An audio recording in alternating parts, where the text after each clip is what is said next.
Morning, my name is Adam Heller, and this is Adam Paul Heller Studio. It's a stone carving shop here in beautiful, lovely Norfolk, Connecticut. Thank you so much for checking out our Win Weekend. Please check out the links to all the other artisans and businesses in town. Norfolk is a very, very special place, and I highly recommend a visit when you can.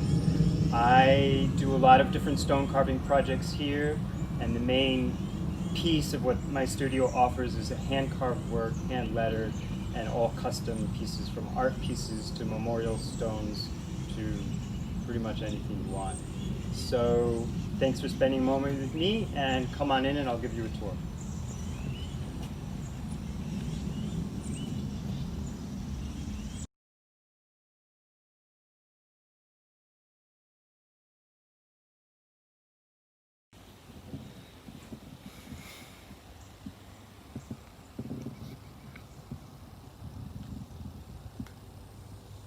This is the workshop area of the studio, and we're going to come back down here in a few minutes. But first, let's start upstairs where the magic begins, and there's a lot of drawing, tea drinking, a little bit of talking, and all that other good stuff. So we'll move up here first.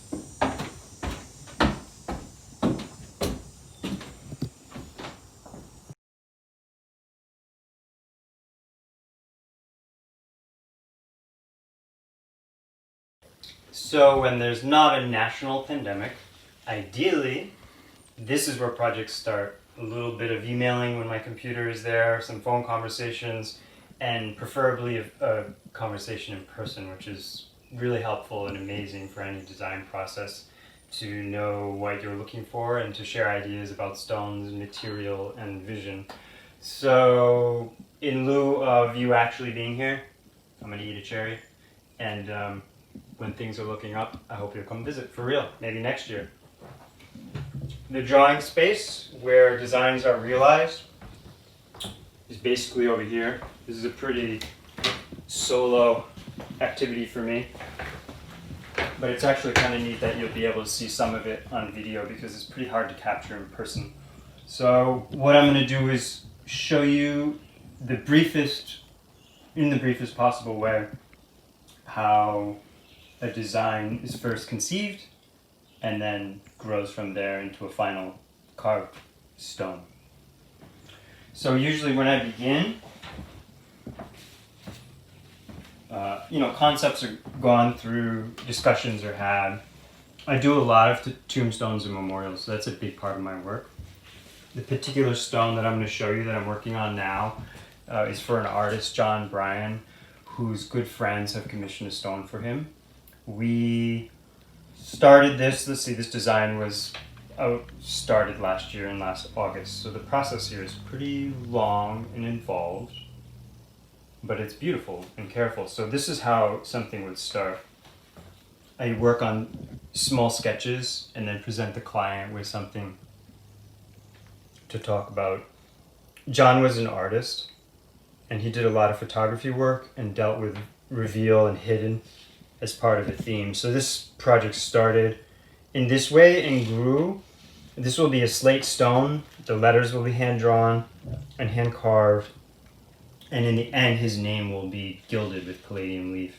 And in front of the stone, there will be granite pillars. 4 granite pillars. This is an early design. It's evolved now that they'll have broken tops and different heights. This is a really unusual piece. I'm pretty excited about it.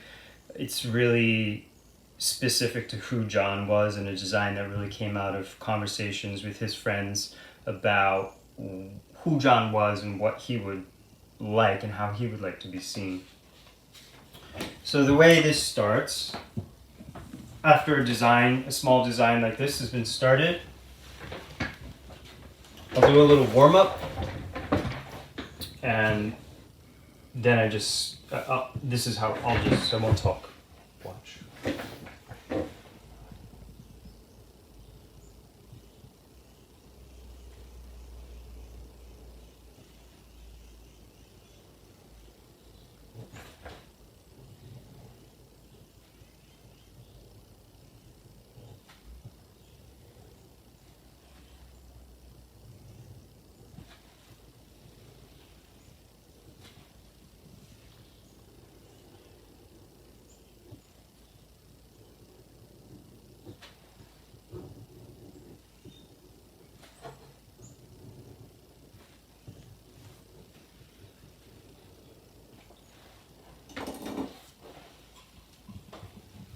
So I make a small skeletal form of the letter. I don't know if you can actually see any of that very well. I'll do some.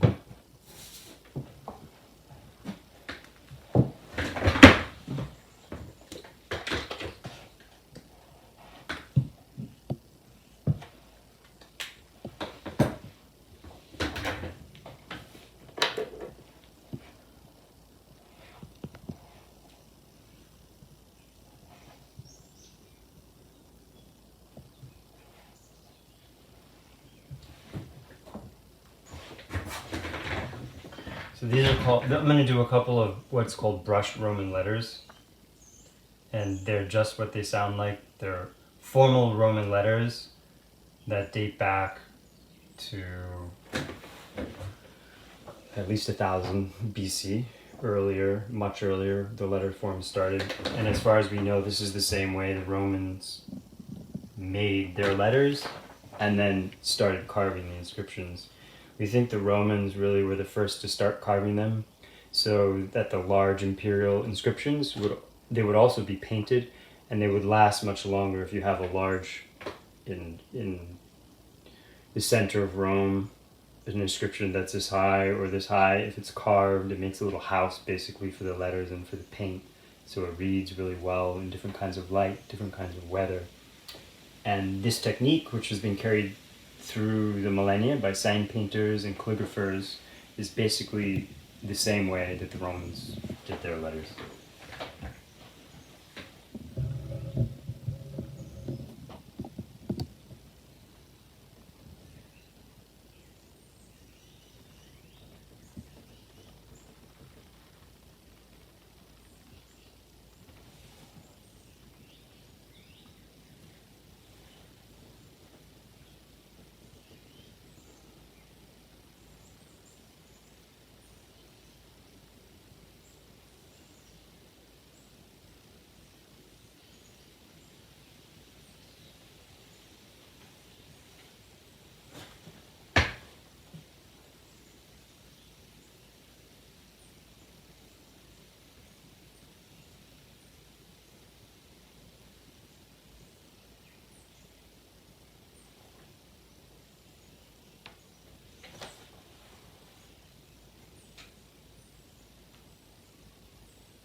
So to give you a more complete and up close view of this process, this is a drawing after I've practiced my letters a little bit, because you always have to warm up. They don't come out amazing the first time usually. But this is what it looks like. So here's a little scale drawing, and then this drawing evolved to add artist, accountant, friend for John. And I drew this one full scale so we could look at it and put a mock-up of posts in front of it so we could see what it looks like. It actually stands on its own on a level floor. So this full scale drawing is then, I check for spacing, letter forms. I take a man-made vellum, original vellum is lambskin, and basically trace over the letter for all the words. And then this gets brought downstairs to the carving studio and transferred onto the stone and then rebrushed live onto the stone.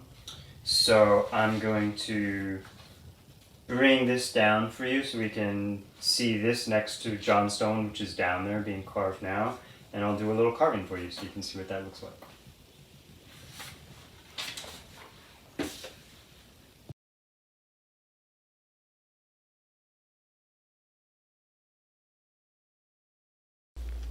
Okay. So I brought John's drawing down from upstairs so you can see how this transfers. I've done an overlay of all the letters. And then I bring the vellum down here and I line the stone, I find the middle of the stone, and I take my overlay and a scribe with a little piece of transfer paper under it, like this.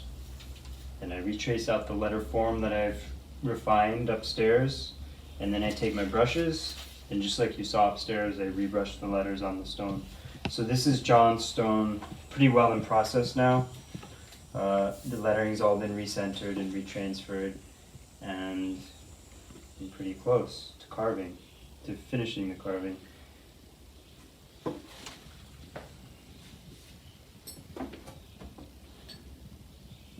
So these are my chisels. They also really haven't changed very much since Roman times, really. We have harder metals now, which is amazing. Until the 60s, 70s, when in a shop where hand carving was being done, you usually had a forge. You needed a forge to sharpen tools. These now have a little carbide inset, and I'm able to keep them going for a pretty long time. I have different colored chisels depending on the stone. So my red and blue chisels are for slates and limestones, which are a little softer. And then I have green chisels for granite, which is quite a bit harder and a very different type of stone to carve. So they get really sharp. This slate is an amazing material to carve because it reads very, very well. It's silt, basically, from rivers. This piece is from Virginia, and it's pressed about 350 million years ago. And so it's a sedimentary stone. It's very dense and very compact, and it's very, very fine. So it reads everything that I do with the chisel and the mallet really well. And so it's one of the delights of carving in slate is that it's so crisp and these shadows are so amazing.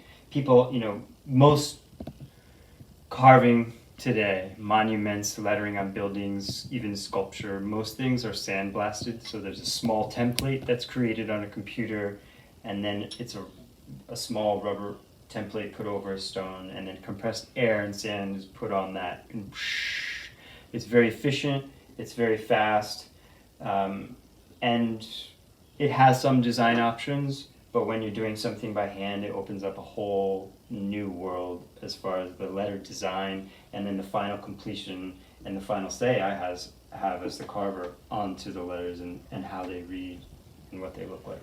So I'll show you a little bit of that right now.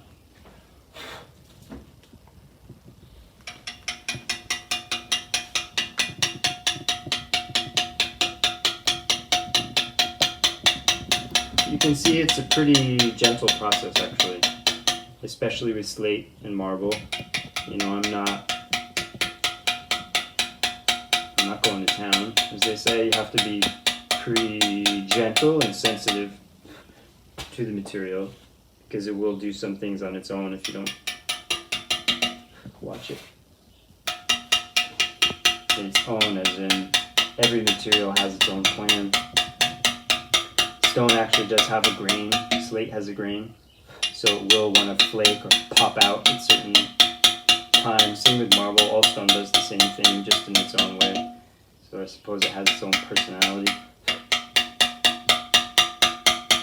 So this is called V-cut lettering, and basically I just start with a small V and I expand it and go over it again and again until I get these nice big, deep, beautiful letters. So New England has the oldest tradition of slate carving and hand carving in the United States because it was brought over from England, and that's what was done. So we have a beautiful collection of 17th and 18th century stones throughout New England. And that's pretty much the tradition that I'm tapping into, though of course, as I mentioned earlier, it does go back to Rome and the Romans who really codified this basic alphabet, which is really surprisingly contemporary. And as far as design goes, I can't think of many other things that can hold up for a couple of millennia and still look contemporary. So that's something that within the lettering world people continually come back to in different ways. And it's basically, even though I do many different kinds of lettering and different styles of lettering, I don't just stick with formal Romans, but it's a place to return to, and it's the structure and the form for our alphabet still today. We'll do a little more of this for you. And you can see the marks, the chisel leaves, which I can control by the speed and by the chisel type. And so these are finished cuts where I backed off a lot in the carving and actually use a little sharper chisel in the end.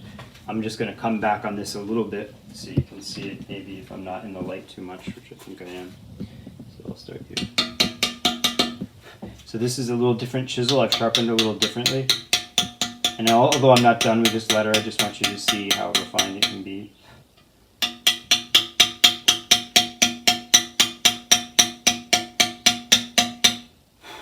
So that's how I get to this. And part of the reason I'm making this, these letters will be like this. These letters, they will be sealed, and then they'll be gilded with palladium leaf, which is silver. And that's what this is. It's silver color. It's not actual silver. Actual silver would tarnish, so we don't use that. But this is a gilding sample that I use. The gilding process is pretty exciting. You have to seal the letters and then put a sizing on the letters, which takes 8 to 12 hours to dry, depending on how humid it is and what's happening outside. So these are some gold samples, and I don't know if it picks it up on the camera, but this is palladium leaf here. So it's going to be pretty beautiful. John did a lot of photography, and I like the connection to the works that he did, both with the granite hidden reveal in the front and the gilding of his name, which will stand out a little, but you won't really be able to see it until you come up and you approach it, and you have to like look around a little bit, and it's going to be a pretty beautiful piece. So that's my quick tour of the process here, and well, I could go on for a long time, but I think I'll stop for now so you have time to see some things, some other things, what other people are doing. Thanks so much. Thank you for coming to Norfolk. Enjoy the rest of your tour, and we'll see you again sometime. Thanks, bye.